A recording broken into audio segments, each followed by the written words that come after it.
ముఖ్యమంత్రి గారు ఉద్దేశపూర్వకంగా ఇక్కడ వచ్చిన రాజధానిని ముందు ఎన్నికలకు ముందు ఇక్కడే ఉంటుందని నమ్మబలికి ఎన్నికలైన తర్వాత వైజాగ్ మార్చారు. నిన్న మొన్న కూడా చెప్పారు, నేను మళ్ళీ ఈసారి కనుక అధికారంలోకి వస్తే వెళ్ళి ప్రమాణ స్వీకారం నేను వైజాగ్ లోనే చేస్తానని. మన ప్రాంతానికి అన్యాయం చేసిన వ్యక్తికి మనం ఓట్లేసి గెలిపిస్తామా? మన బిడ్డల భవిష్యత్తుకి ఆధారమైనటువంటి మన దగ్గర వచ్చిన రాజధాని ఆయన ఏ రకమైన అభివృద్ధి చేయకపోగా వచ్చిన అభివృద్ధిని అడ్డుకున్నందుకు మీ అందరూ తగిన బుద్ధి చెప్పాలని చెప్పి కోరుకుంటా ఉన్నాను. ఈ ఒక్కటే కాదు, ఎన్నో విషయాలున్నాయి. ఒకనాడు ఇసుక పోయిన ప్రభుత్వం ఉచితంగా ఇస్తే ఈ ప్రభుత్వం 1000 రూపాయలు పెట్టి కొనే దుస్థితి కలిగించింది.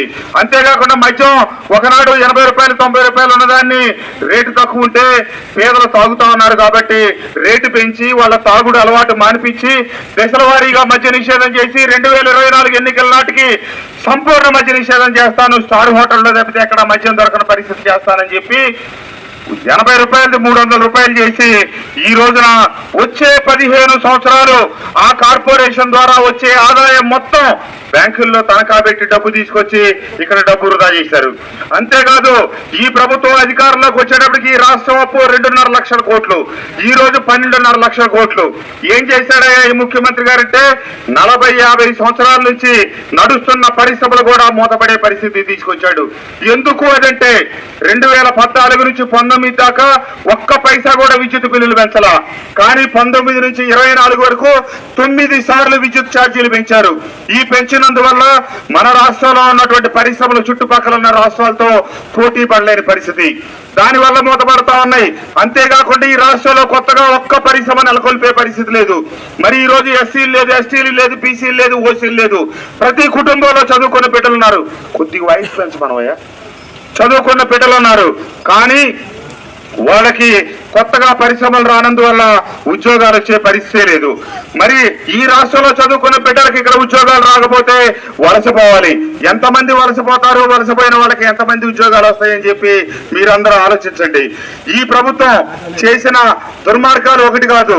ఈ నియోజకవర్గానికి జగ్గయ్యపేట, నందిగామ, తిరువూరు, నూజివీడు, పశ్చిమ గోదావరి జిల్లాల్లో కొన్ని నియోజకవర్గాలకి 4 లక్షల పై చిలుకు ఎకరాలకి మన తెలంగాణ ఆంధ్ర విభజింపబడిన తర్వాత సాగర్ నీళ్లు వచ్చే ప్రశ్నే కిందకు ఉత్పన్నం కావటం లేదు. కాబట్టి అప్పటి ప్రభుత్వం చంద్రబాబు నాయుడు గారు ఆలోచన చేసి చింతలపూడి ఎత్తిపోతల పథకం మొదలెట్టి దాని ద్వారా 4900 కోట్ల ప్రాజెక్టుకి 2 సంవత్సరాల కాలంలో 4100 కోట్లు ఖర్చు చేసి ఎన్నికలు 4-5 మాసాలు ఆలస్యమైతే చింతలపూడి ఎత్తిపోతల పథకం పూర్తయి మన నియోజకవర్గానికి శాశ్వతంగా సాగునీరు, తాగునీరు సమస్య పోయేది.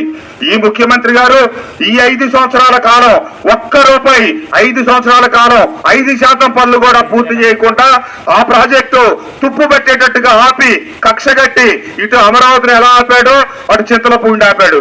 ఈ రోజు వర్షాభావ పరిస్థితులు నెలకొంటే కృష్ణానది పరివాహక ప్రాంతాల్లో ఉన్నటువంటి గ్రామాలకు కూడా తాగునీటి సమస్య ఏర్పడింది. కొండపల్లి మున్సిపాలిటీకి తాగునీటి సమస్య, మైలవరం నియోజకవర్గ వ్యాప్తంగా తాగునీటి సమస్య. వీటన్నిటికీ ముఖ్యమంత్రి గారి రివర్స్ పాలనే కారణం. చంద్రబాబు నాయుడు గారు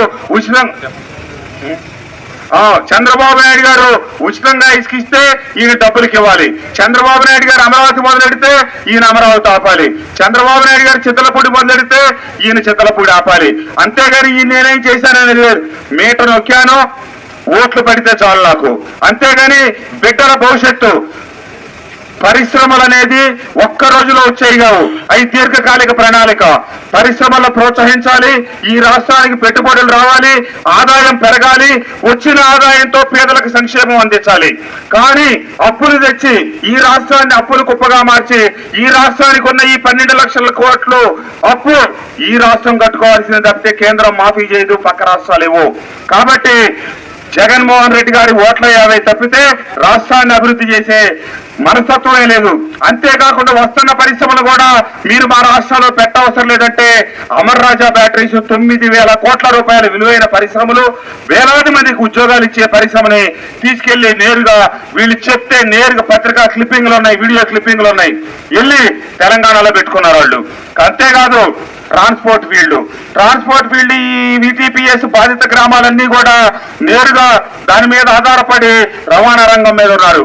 ఈ ప్రభుత్వం ఎక్కడో రాజమండ్రి దగ్గర, ఎక్కడో రాయలసీమ ప్రాంతానికి సంబంధించిన వాళ్ళని తీసుకొచ్చి డైరెక్ట్ గా ఇసుకలు మన VTPS బోర్డుగా లోడింగ్లు పెట్టి ఈ ప్రాంత వాసుల నోట్లో మట్టి కొట్టింది. మొన్నటిదాకా నా మీద దుష్ప్రచారం చేశారు. ఒకరోజు రామలక్ష్మణులు ఇద్దరు ఉండగానే నేను సంబంధిత మంత్రి గారి దగ్గరికి వెళ్లి గొడవ పట్టడం, వాళ్ళిద్దరు నా సమక్షంలో ఉండటం జరిగింది. మా ప్రాంతానికి సంబంధించిన మధ్యతరగతి వ్యక్తులందరూ లారీలు నడుపుకొని బతుకుతా ఉంటే మీ ప్రాంతానికి సంబంధించిన వాళ్ళు, లేకపోతే రాజమండ్రి ప్రాంతానికి వచ్చిన వాళ్ళు బూడిద ఇక్కడ తవ్వకాలు మిషన్లు పెట్టి డబ్బులు వసూలు చేస్తా ఉన్నారు. మాకు అన్యాయం జరుగుతుందంటే ఇది ముఖ్యమంత్రి గారి ఆదేశం, మేము ఆపలేము, ఆ బూడిద లోడింగ్ జరగాల్సిందే అని చెప్పి వాళ్ళ సమక్షంలోనే చెప్పడం జరిగింది.